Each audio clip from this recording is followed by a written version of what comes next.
2 men, 1 band, and a silence that lasted 30 years. What Jerry Cantrell finally said changes everything, not because it reveals a secret, but because it reframes a story most people thought they already understood. It starts with grief.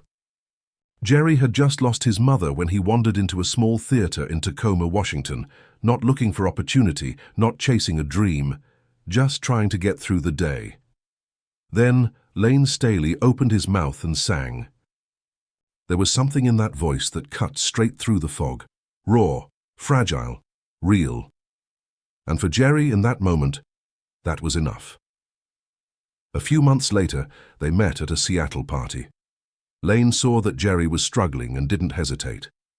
He invited him to move into the music bank, a rehearsal space that doubled as a home for anyone with nowhere better to be.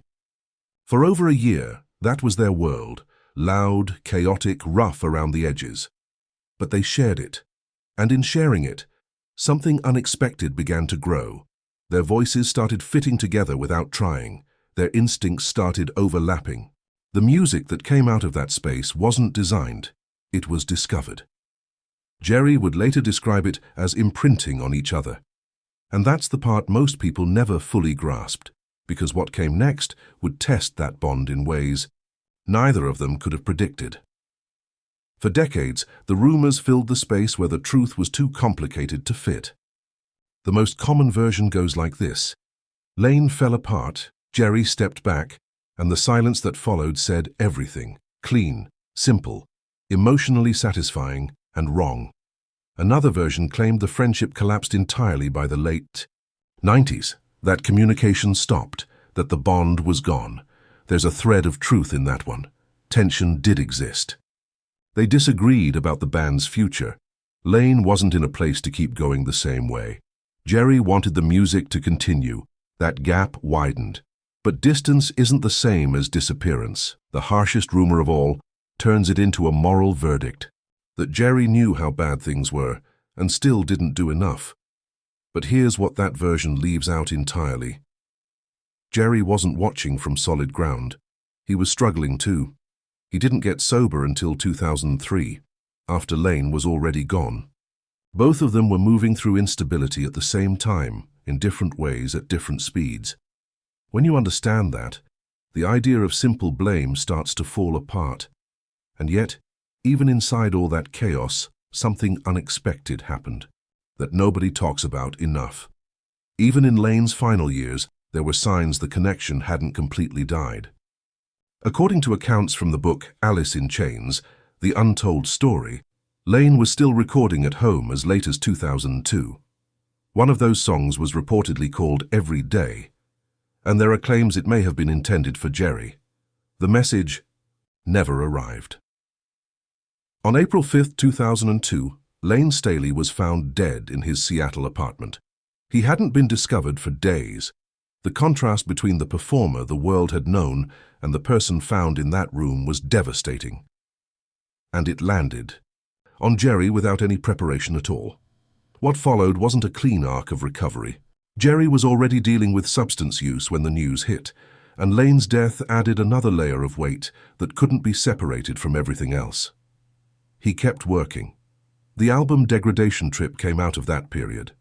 Not as a tribute in any formal sense, but as something shaped entirely by loss and exhaustion.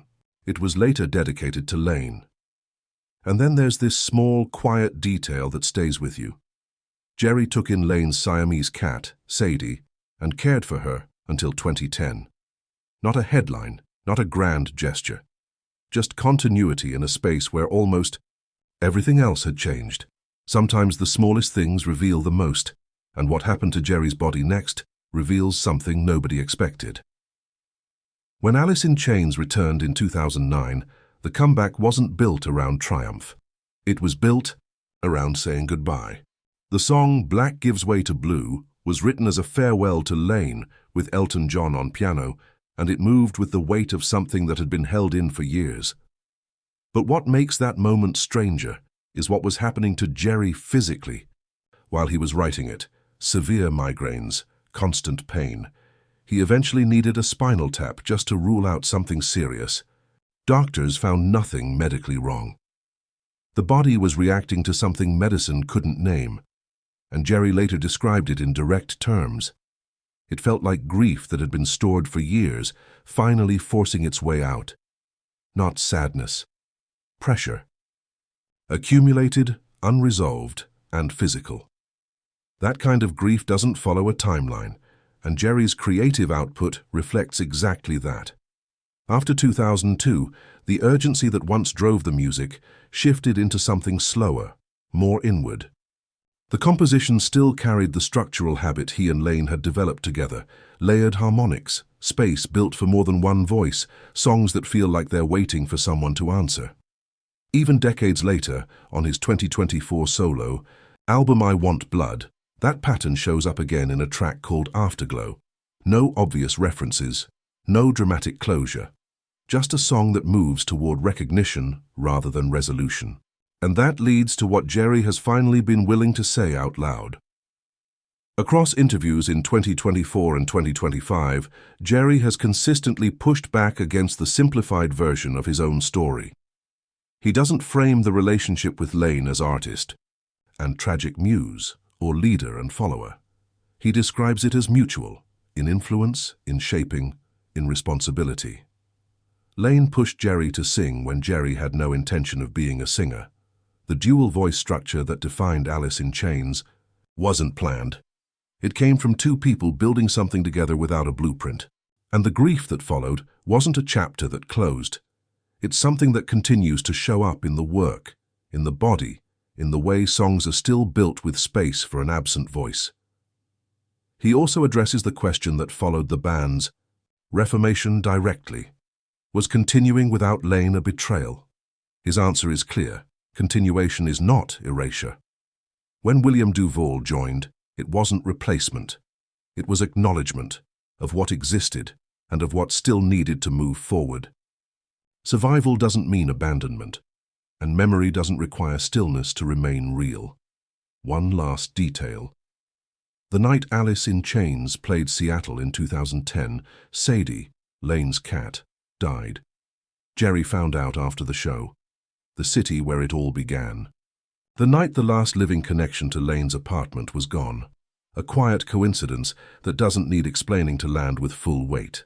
What started as rumor was always something harder to name. A bond so deep it continued to shape one man's voice, body, and music for decades after the other was gone. And that, finally, is what Jerry Cantrell confirmed.